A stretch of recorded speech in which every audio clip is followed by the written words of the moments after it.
Hey everyone, welcome to another episode of Pretty Aggressive. My name is Julia. I'm the owner, founder, creator of Pretty Aggressive Industries. I'm a certified nutrition coach, certified personal trainer, and certified transformation specialist. And I offer recovery and resiliency coaching for people who have come from adverse backgrounds, adverse childhoods, trauma, and abuse, and help them build these skills to thrive in this life, because simply surviving is bullshit.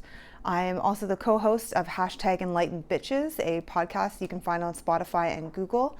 And I have also recently launched Matriarch Motivation podcast, which you can find on the same platforms. I'm the author of Beyond Damage, the aggressive recovery from the toxic mother-daughter bond, as well as Parenting Beyond Your Damage, a workbook that's inspired by the Beyond Damage book that I've published, both available on all of the amazon.com.ca and everything. Just look up Julia Kathleen Gillis and you will find that work. Today's topic is doing the right things for the wrong reasons and the wrong things for the right reasons. And I was inspired to do this talk due to finishing this novel by Gregory David Roberts. This is called Shantaram.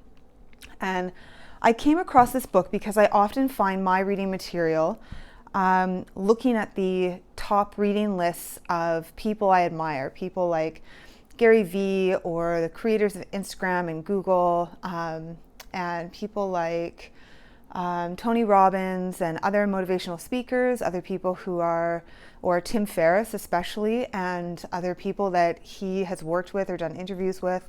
So I go looking at the most inspiring books by other people who inspire me. And this one was interesting because it was one of the only fiction books that kept coming up. Most of the time I'm a nonfiction reader. I really like absorbing wisdom and knowledge and logic and analytics and data. But for the nighttime, that's very bad for helping you sleep because that shit really lights up your brain. And I needed something other than TV to calm me down and get me into a relaxed state at night before going to sleep. So I had to find a fiction book. Now this one was pretty serendipitous because I had it come to me from the library after putting it on request just before COVID hit. And due to COVID regulations, after kind of late March and everything shut down, no one was able to return their library books. So instead of having this only for the restricted 3-week term for most libraries, I had this book in my possession for 9 months, and it took me that long to finish it. So we'll be going back to the library as soon as to its next endearing reader and holder after this video.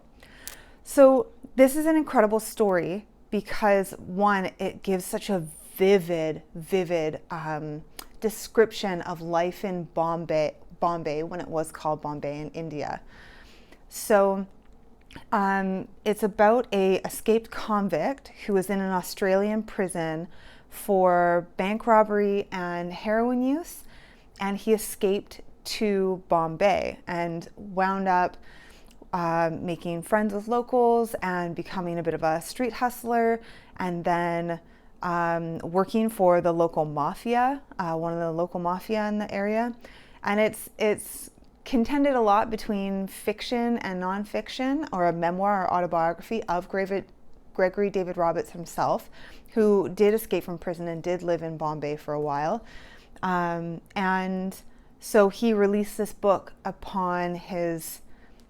after his second stint in prison, and also describes the character's involvement in weapons running in an Afghani-Russian border war. So absolutely incredible. But one of the main morals expressed in the book or played out by the character is the concept of doing the wrong thing for the right reasons.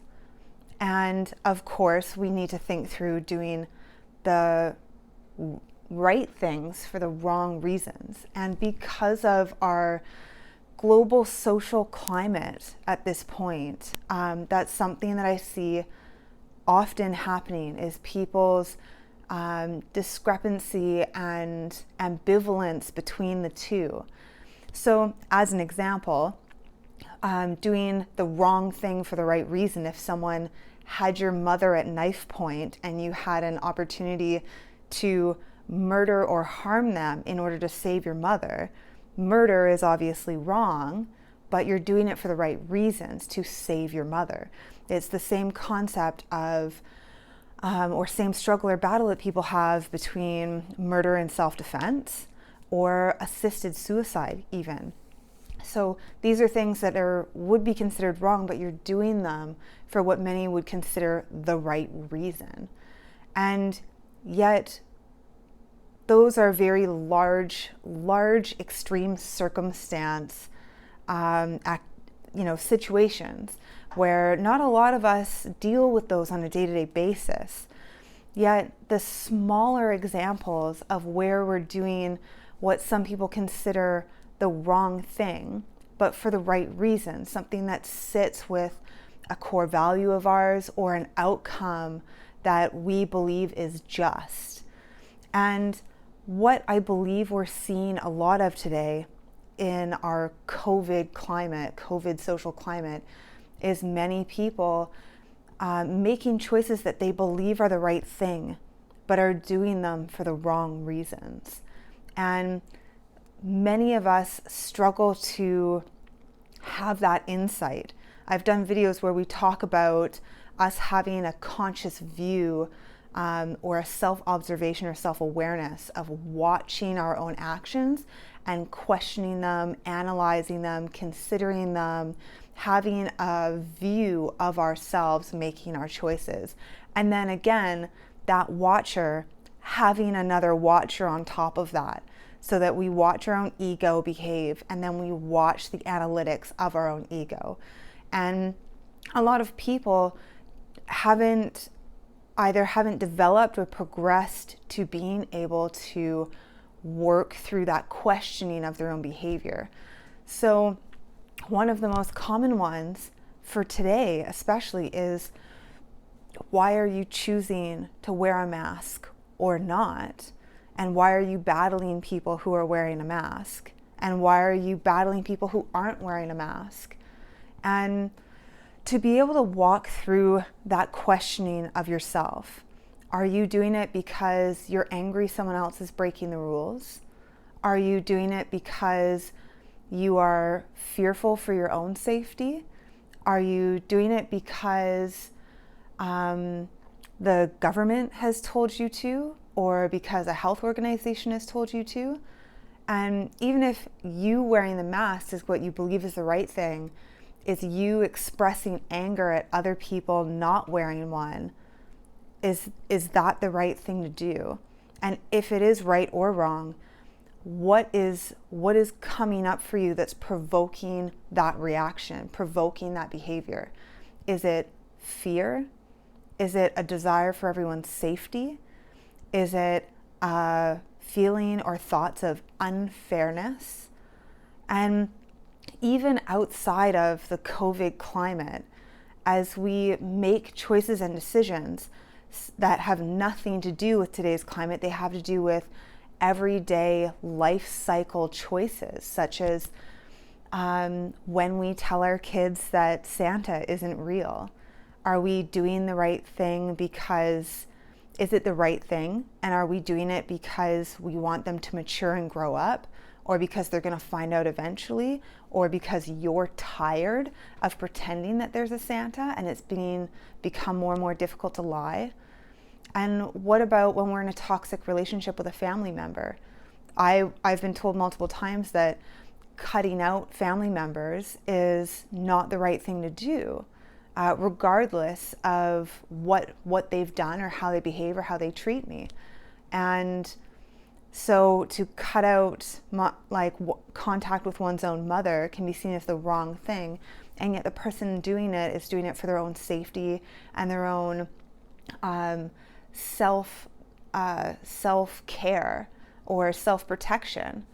And so I really want people to start considering, not just in these really big extreme situations, such as what's used as an example in this book when it comes to murder or theft or, where we get our money from, and these really big concepts, but to start bringing it down into our really, really minute actions.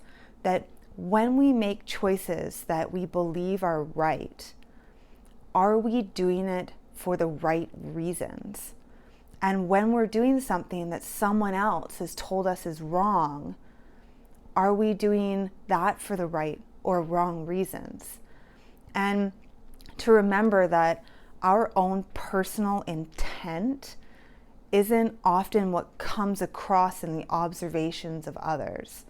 That when we intend to make a situation better, when our intention or our feelings are to help other people or to do the right thing, that depending on how we display our actions, how we communicate that through our behavior, is sometimes not always received by others in the same way. That others have different core values and others are operating from a different place. One of the most interesting things I've read recently in Glennon Doyle's book, Untamed, was she did one of her essays, one of her chapters was on how every woman has a right to fiercely make choices and do it unapologetically, that they don't need to excuse their behavior. They don't need to explain to anyone why they've made choices that are right for them. And as I read that, I'm like, yeah, that really fires me up. Like, that makes me feel like I can carve my own path, and that's great that those words for women can be so empowering for themselves when they need that push, when they feel they need that provocation to get through something hard, that they're worried about what other people will think or say or how they'll react. But the important thing is to be able to step outside ourselves and apply that same rule to each and every individual around us. That other people making choices or participating in action that they feel is right for them without excuse, without justification, without explanation, is their own right as well. That when we watch other people behave, they don't owe it to us to explain or justify or reason out their behaviors and choices. And whether they are knowledgeably acting on their own core values for their own self-fulfillment is really none of our business. And it's really not in our control. And it's really not for us to question if they're an individual acting on their own individual behalf. So I think it's just a concept that I try to keep in mind when I'm watching the actions of others and when I'm watching my own actions, when I am making choices like wearing a mask that says this, and considering the effect of how this will play out with other people in public, or why am I making that statement? Why do I feel like that needs to be said in public? Am I doing it for the right reasons? Or am I wearing it for the wrong reasons, to provoke people, make them angry? Or am I doing it because those are my true beliefs and I want them shared publicly? What is its purpose? And is this a right choice or a wrong choice? Where does it come from?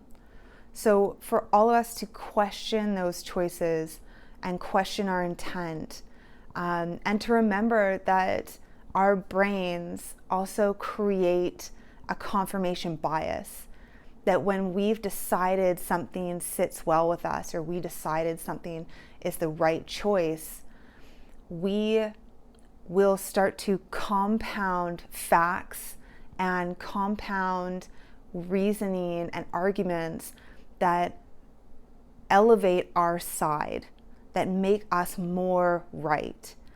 And the important exercise for us to go through is to question back and forth, to be able to develop a discussion within ourselves where we can play our own devil's advocate. And sometimes we don't need to come to an end conclusion. We don't need to be certain. And that's a lot of what is going on in our climate as well.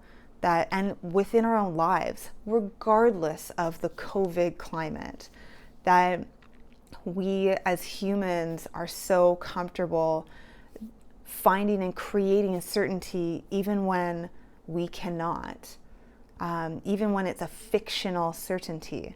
How is this going to turn out? Why am I right? Am I making a good choice? And we use that confirmation bias to pile up the logic behind the choice we already want to make, regardless of its truth, regardless of its factualness, regardless of its reality that we have no actual true insight for. So lots of interesting concepts there. I would really encourage anyone who's looking for a next fiction to pick up Shantaram by Gregory David Roberts. And again, put out into the world what you wish to see. And I hope that includes compassion, empathy, understanding, and setting a positive example for others. So have a great Saturday, and I'll see you all next week.